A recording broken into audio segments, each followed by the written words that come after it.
Dear students, now I am going to teach class 8 biology chapter 2, and the topic is sexual reproduction in plants. From chapter 2, asexual mode of reproduction in plants I have discussed already. Now I am teaching the second part from the same chapter, that is sexual reproduction in plants. I have already told you that the flower is the reproductive part of a plant. So flower plays a very important role in sexual reproduction. So flowers are the reproductive parts of plants as they contains both male and female reproductive organs which are responsible for the production of gametes. Gametes means sex cells, and you should know that stamen is the male part and carpel is the female part of flower.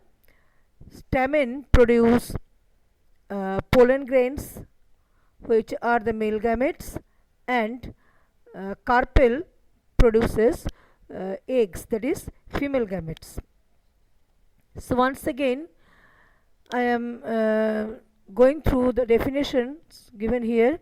Flowers are the reproductive parts of plants as they contains male and female reproductive organs, because male and female reproductive organ, that is stamen and carpel, remains inside the flower. That is why flower is considered as the reproductive part of plant, which are responsible for production of gametes. Now so we have to learn about the parts of flower. Parts of flower, there are 4 parts of flower: calyx, corolla, androecium and gynoecium. In previous classes you have learned sepal, petal, stamen and carpel. So what is the difference between sepal and calyx? Actually you just go through the diagram given here. Sepal is labeled here. See, one teeth like structure or a single structure of calyx is called sepal. Number of sepal varies from flower to flower. Some flowers contain 2 sepals, some flowers contain 3, some flowers contain 5. So like this only, the number of sepal varies from flower to flower. So all the sepals together called calyx. In the same way, all the petals together called corolla, all the stamens together called androecium, and all the carpels or all the pistils together called gynoecium. So what is calyx? The sepals are collectively called calyx. It is also called the first whorl of flower. Corolla, petals are collectively called corolla. It is the second whorl. Androecium, stamens are collectively called androecium. This is third whorl of a flower. And carpels are collectively called gynoecium. That is, it is the fourth whorl. You just once again go through the diagram. See, the stalk of the flower becomes swollen at the tip, which is called receptacle, and from the receptacle all the holes arise. All the holes arise from the receptacle. Now stamen. So we have already learned about the 4 parts of flower: calyx and corolla. These are the accessory parts, and androecium and gynoecium, these are the reproductive part, that is essential parts of flower, because they produce gametes. That is why they are called essential parts of flower. Now what is the male part of flower? Stamen. What is the female part of flower? Carpel or pistil. You just see the diagram. Yellow colored anther is showing anther and filament. Anther, filament together form stamen.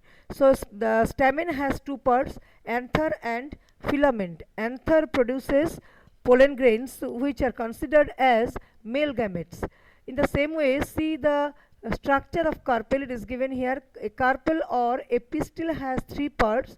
The tip portion is called stigma, then long slender portion which is called style, and at the base, the swollen base is called ovary. Once again I am repeating, the female part, that is pistil or carpel, has 3 parts: stigma, style, ovary, and male part, that is stamen, has two parts, anther and filamen. Anther produces male gametes, that is pollen grains, and ovary produces female gametes, that is eggs. Okay, then complete flower or bisexual flower. Some flowers contains all these four parts, that is sepal, petal, stamen, carpel.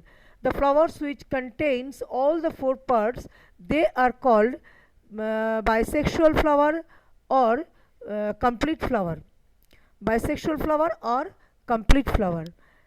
But the flowers which contain only one reproductive part, they are called unisexual flower. That means if a flower contains sepal, petal and stamen, it is unisexual flower. If a flower contains sepal, petal and carpel, it is also unisexual flower, because only one reproductive or sex organ is present in that particular flower. That is why they are called unisexual flower. Now, male flower and female flower. I have already told, still I am discussing once again. Male flower means the flower which contains male part, that is stamen, they are called male flower or staminate flower. The flower which contains male part, that is stamen, only stamen, carpel is absent here, they are called male flower or staminate flower. And the flowers which contains female part, that is pistil or carpel only, they are called female flowers. So I think it is clear to all of you. Then I am discussing about pollination. What is pollination? Pollination is the transfer of pollen grains from the anther of a male flower to the stigma of a female flower. Once again, pollination is the transfer of pollen grains from the anther of a male flower to the stigma of a female flower. Now, there are two types of pollination, self-pollination and cross-pollination. Self-pollination means when the pollen grains transfer from a male flower to from the anther of a male flower to the stigma of a female flower of the same plant, two flowers of same plant. Once again, when the pollen grains transfer from the anther of a male flower to the stigma of a female flower of the same plant, or when the pollen grains transfer from the male part to the female part of the same flower. In case of bisexual flower, it is called self-pollination. But when the pollen grains transfer from the anther of a male flower to the stigma of a female flower of two different plants, it is called cross-pollination. When the pollen grains transfer from the anther of a male flower to the stigma of a female flower of two different plants, it is called cross-pollination, but the species must be same. Okay, this is cross-pollination. Now, there are different agents of pollination. That means pollen grains can be transferred by different agents, by air, water, wind, animals, like this. Some are given here. Transfer of pollen grains by insects, it is called entomophily. Transfer of pollen grains by insects is called entomophily. Transfer of pollen grains by wind is called anemophily. Transfer of pollen grains by water is called hydrophily. Transfer of pollen grains by animals is called zoophily. One of them is ornithophily. When the pollen grains are transferred by birds, it is called ornithophily. Then artificial pollination or hybridization. So we have already learned about the natural method of pollination. Now you should know that pollination can be done by human being artificially. This is called artificial pollination. Pollination by human being between two plants. Now I am discussing about hybridization. Hybridization means when two plants are selected having desirable characteristics and crossbreed is allowed, then crossbreed is allowed to obtain a new variety of plant. That means good quality of plant.